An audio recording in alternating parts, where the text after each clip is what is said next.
আর 2 নম্বর কাজ হলো আল্লাহ তাআলাকে ভয় করার পাশাপাশি সত্যবাদীদের সঙ্গ অবলম্বন করো, সত্যবাদীদের সঙ্গে চলাফেরা করো, তাদের মজলিসে আসা যাওয়া করো। তাহলে উলামায়ে কেরাম বলেন যে বান্দার তাকওয়া অবলম্বন এবং আল্লাহ ওয়ালাদের সুহবতে আসা যাওয়া করলে এই 2টা গুণ যদি কেহ অর্জন করতে পারে তাহলে আল্লাহ তাআলা বান্দার ঈমান, বান্দার আমলকে আল্লাহ তাআলা দামি বানায় দিবেন, মজবুত করে নেবেন। গুনাহ বর্জন ব্যতীত বান্দা আল্লাহর দরবারে কি দামি হইতে পারে না। গুনাহ হার অবস্থায় বর্জন না করলে বান্দার মর্যাদা আল্লাহ তাআলার দরবারে কি বাড়তে পারে না। নামাজও পড়বেন, হারামও ভক্ষণ করবেন, সব রকমের নাজায়েজ কার্যকলাপ করবেন, তাহলে এই ইবাদত বন্দেগীর কোনো কি থাকবে না, পাওয়ার থাকবে না। সারা রাত্রি তাহাজ্জুদ নামাজ পড়ছেন, আল্লাহর সন্তুষ্টির জন্য দিনভর কোরআন তেলাওয়াত করেন, জিকির আজকার করেন, পরক্ষণে আবার গুনার কাজ করেন, তো বান্দার নেক আমলের পাওয়ার কমে যায়, ঈমানের শক্তির পাওয়ার কমে যায়।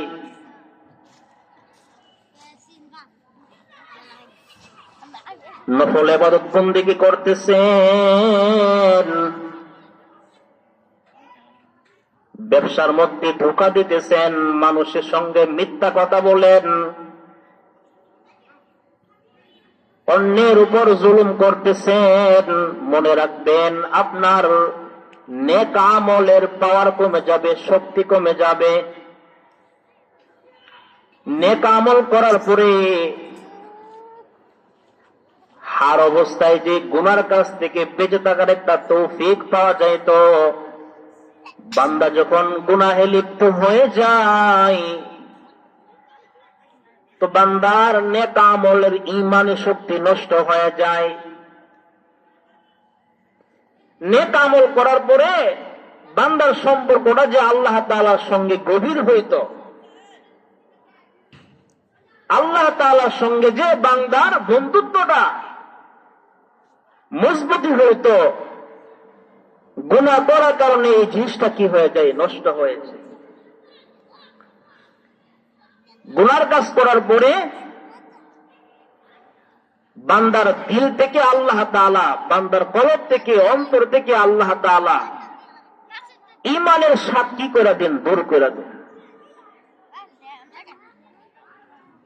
বান্দা যখন গুনাহ বর্জন করে বান্দার কলবে আল্লাহ তাআলা এমন একটা ঈমানের শান্তি দান করেন, দরিদ্র হইলেও মুত্তাকি বান্দা তার দিলের ভিতরে বাদশাহী স্বাদ অনুভব করে। সুবহানাল্লাহ। গুনাহ বর্জন করেছে, দরিদ্র ফকির কোনো কিছু নাই, তো গুনাহ বর্জন করার কারণে ফকির বান্দার কলবে আল্লাহ তাআলা কি করেন, বাদশাহী স্বাদ দান করেন। আর বান্দা তার রবের প্রেম ভালোবাসে বলতে থাকে, চাটাই পর মিলেগা তখতে শাহী, चटाई पर मिलेगा तख्ते शाही, अगर हासिल करो इश्क इलाही, दिल मेरा हो जाए एक मैदान हो, दिल मेरा हो जाए एक मैदान हो, तू ही तो हो, तू ही तो हो, तू ही तो। বান্দা দরিদ্র কিন্তু গুনাহ বর্জন করে, বান্দার কলবে আল্লাহ তাআলা বাদশাহী স্বাদ দান করেন। হযরত বেলাল রাদিয়াল্লাহু আনহু ঈমান আনার কারণে কাফের মুশরিকগণ যত রকমের অত্যাচার আছে, যত রকমের কষ্ট আছে, যত রকমের জুলুম আছে, সব রকমের অত্যাচার জুলুম হযরত বেলাল, হযরত সালমান ফারসির উপর কি করছে? নির্যাতন করছে। কিন্তু ঈমান থাকার কারণে, তাকওয়া থাকার কারণে আল্লাহ তাআলা হযরত বেলালের হৃদয়ের ভিতরে বাদশাহী সাবধান করছে। সুবহানাল্লাহ। আর আবু জাহেল, উতবা, সাইবা, ফেরাউন, নমরুদ দুনিয়ার বাদশাহী ছিল, ধন দৌলতের সীমা ছিল না, কিন্তু ভিতরে কে নাই? ঈমান নাই। ভিতরে কে নাই? আল্লাহ নাই। এই জন্য 24টা ঘন্টা এই সমস্ত কাফের বেঈমানরা, গুনাহগারদের ভিতরে আল্লাহ তাআলা শান্তি কি করছেন? উঠায় নিয়ে গেছেন। এই জন্য শান্তি আল্লাহ তাআলা কিসের ভিতরে রাখছেন? গুনাহ বর্জনের মধ্যে রাখছেন। হারাম বর্জনের মধ্যে আল্লাহ তাআলা কি রাখছেন? শান্তি রাখছেন। আল্লাহ তাআলা বলেন, আলা বিযিকিরিল্লাহি তাতমাইন্নুল কুলুব। আল্লাহ তাআলার বন্দেগীর মধ্যে আত্মার শান্তি আছে। বান্দার কোনো কিছু নাই, কিন্তু শেষ রাত্রে তাহাজ্জুদ পড়ে লাজ্জত পায় গেছে।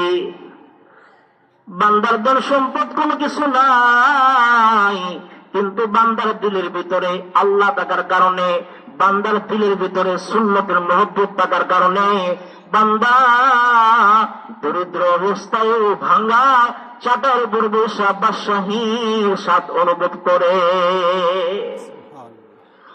এই জন্য হারাম বর্জন করতে হবে। চোখ দ্বারা বান্দা গুনার কাজ করতে পারে না, জবান দ্বারা বান্দার গুনার কাজ করতে পারে না, কলব দ্বারা বান্দার গুনার কাজ বর্জন করতে হইবে। দেহের মধ্যে যত অঙ্গ প্রত্যঙ্গ আছে সব দ্বারা বান্দা গুনার কাজ বর্জন করতে হবে। তাহলে বান্দার সম্পর্ক আল্লাহ তাআলার সঙ্গে গভীর হয়ে যাইবে। আল্লাহ তাআলা বলেন, আলা ইন্না আউলিয়া আল্লাহি লা খাউফুন আলাইহিম ওয়ালা হুম ইয়াহজানুন আল্লাযীনা আমানু ওয়া কানু ইয়াত্তাকুন। বান্দারে, আল্লাহ তাআলার সঙ্গে সম্পর্কটা গভীর করতে চাও, তাকওয়া অবলম্বন করো, যত রকমের হারাম আছে সবগুলো বর্জন করো। তাহলে অল্প নেক আমলে তোমার সঙ্গে আল্লাহ তাআলার সম্পর্ক গভীর হয়ে যাইবে। কারো সঙ্গে যদি আল্লাহ তাআলার সম্পর্ক গভীর হয়ে যায়, সমগ্র দুনিয়ার মাখলুকাত সে বান্দার খাদেম হয়ে যাইবে। আসমান ওয়ালারা সে বান্দার খাদেম হয়ে যাইবে। জমিনের সৃষ্টি জীব আল্লাহর বন্ধুর, আল্লাহর ওলির খাদেম হয়ে যাইবে। এই জন্য আল্লাহর একজন ওলি বলেন, जो तू मेरा तू सब मेरा,